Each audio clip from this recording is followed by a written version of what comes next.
You aren't stuck because you're doing it wrong.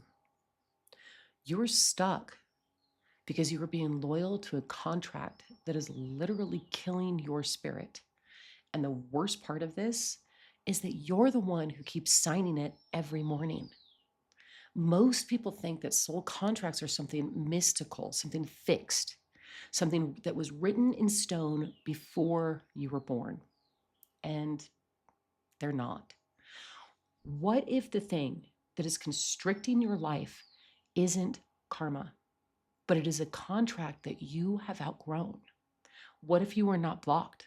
What if you're not broken? What if you're not failing, but solely loyal to an agreement that no longer fits who you are? You see, we don't suffer because we're off purpose. We suffer because we stay loyal to outdated contracts.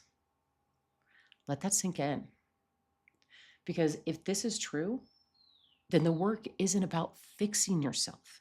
It's about renegotiating the agreements that you're still living inside of. Hey there, I am Jessa. I am a South American trained shaman. I have been working with Amazon plant medicine and Andean spiritual cosmology for nearly a decade. I'm also a Tantra coach, an alchemist, a channel, and an all around cosmic witch. So let's talk about it. Here is why this matters. You see, I work with people who are deeply spiritual. They're self aware, they're committed to their healing. They meditate, they journal, they've done ceremonies, they've done therapy, they've done practices, and still they feel stuck. And what they usually assume is, I'm not aligned.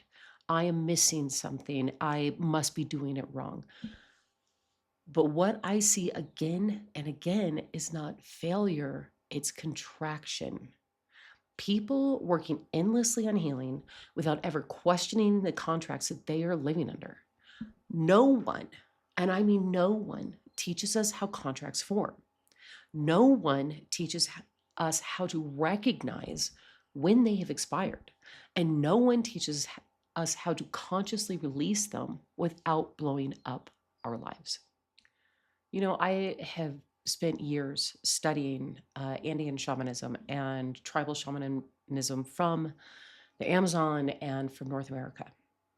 And as much ayahuasca as I drank, as much initiations as I did, as many songs as I learned, there was still something that I kept running into, right? There was still this pattern that I wasn't able to recognize for a long time, where I would get into relationships or even have old relationships, and the same thing would come up. So eventually what I came to understand is that these things were coming up in order to teach me awareness of a contract that I carried. And this contract came from my very early days, my very early childhood, where I was constantly seeking the need of approval from my older sister. This played out in boyfriend relationships, in dating, in my marriage, in my relationship with my children. And it even began to play out in my relationships with my teachers, where instead of trusting my inner authority, I was relying on somebody else to justify what I was going through before I would let it go. Okay, let's get into it a little more. So, if this resonates, if you feel capable but constrained, you're awake but limited, then this conversation is for you. Let's start with understanding what a soul contract actually is. A soul contract is not punishment and it is not your destiny. And it is definitely not a life sentence. A soul contract is an agreement of experience. It is how your soul experiments with reality. You could say a soul contract is the curriculum, not the conclusion. It is the earth school. Contracts are chosen for learning so that you can expand. They are chosen to provide contrast. They're fluid, they're responsive, they are meant to evolve as you evolve. And the problem isn't contracts.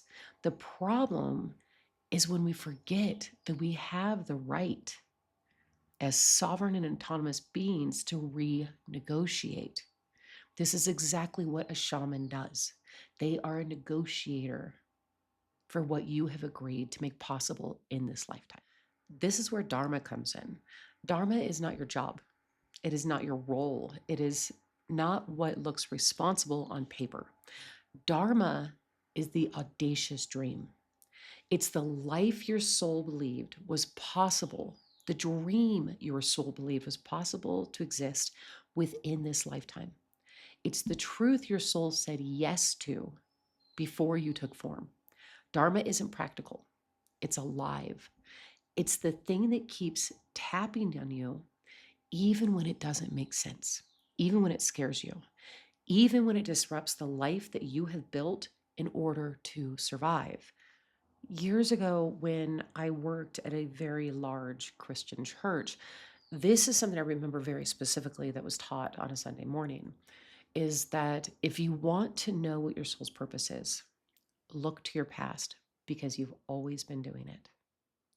And I remember being at a ceremony, an assistant in some of my early ceremonies, and I was walking a woman back to the house in the morning, and she said, "What did you do in your real life?" And I paused and said, "This is my real life." She said, "Right, but what did you do before you came here? Before you started doing this?" And my answer was, well, for a long time, was a house cleaner, business cleaner. I owned a cleaning company. And the other thing that I've done is I make shoes. And she said, "Well, both of those make sense." And I looked at her and she said, "Because you used to clean houses and now you help people clean their energy. You used to make shoes and now you help people walk their path." This is what I mean. You can take on any expression of this audacious dream. It is up to you. They are fluid. It's important to understand that when Dharma is honored, your contracts stay flexible. When Dharma is ignored, your contracts begin to harden. I want to look at karma as momentum, not as punishment. So, karma has been deeply misunderstood. Karma is not moral judgment, it's not good or bad. It's not cosmic reward or punishment. Karma is momentum. It's cause, consequence, and learning in motion. Karma is what happens when contracts go unquestioned. When you keep saying yes to something that no longer fits, there is a consequence, not because you're wrong, but because your body and soul are designed to signal you for misalignment. There is a key distinction here. You see, a contract is fluid. A contraction is rigid. A contraction is a contract that is frozen in fear. This is where it moves from choice into compulsion. So, some examples of this might be I have to be responsible for everybody, or if I speak up, I'll be punishment, or love requires me to abandon myself for approval. Stability matters more than truth. And here's how you recognize them, not in your mind, but in your body. So contractions live in your body. It might be signaled by a tight throat or a closed chest or shallow breathing. It might be when you tense and you are braced for response. Your body knows long before your mind is able to grasp. So a way to relate to this, very personal story that I have come into very recently, is that I've always been very particular about my house. I've always been very particular about who is in my home, who's under my roof, how my home is organized, how it is clean, how things are kept.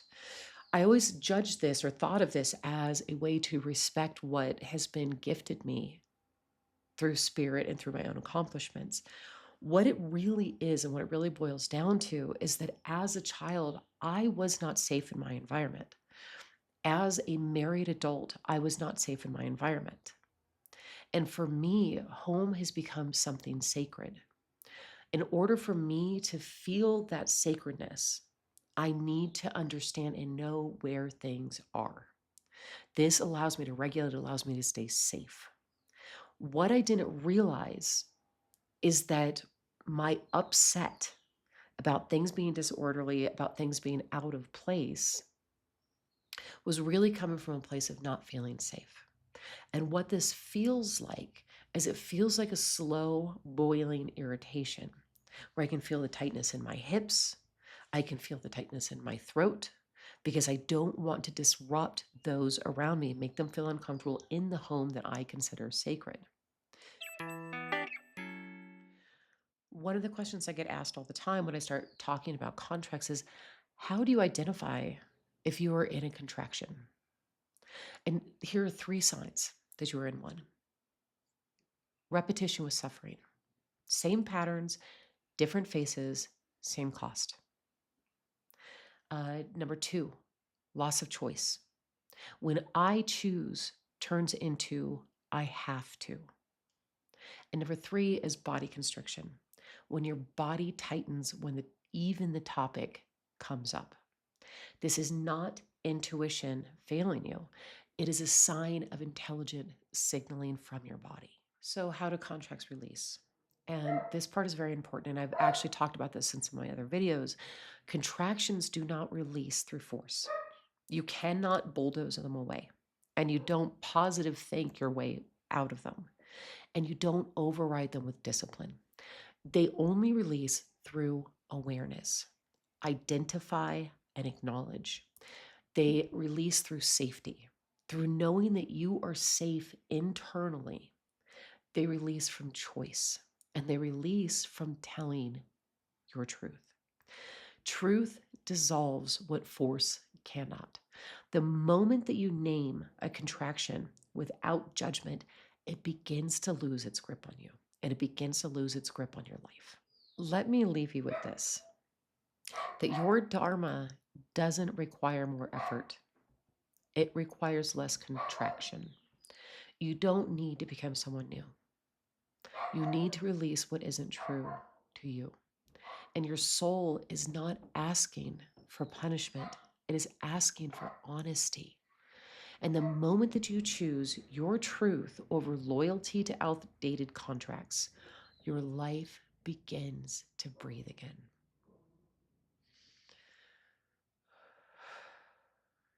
Okay. Hey, so if this resonated, visit my website at jessafreimeyer.com to explore upcoming courses, free offerings, and don't forget to click the buttons. New videos on spiritual leadership, desire alchemy, and embodied transformation every week. See you next time.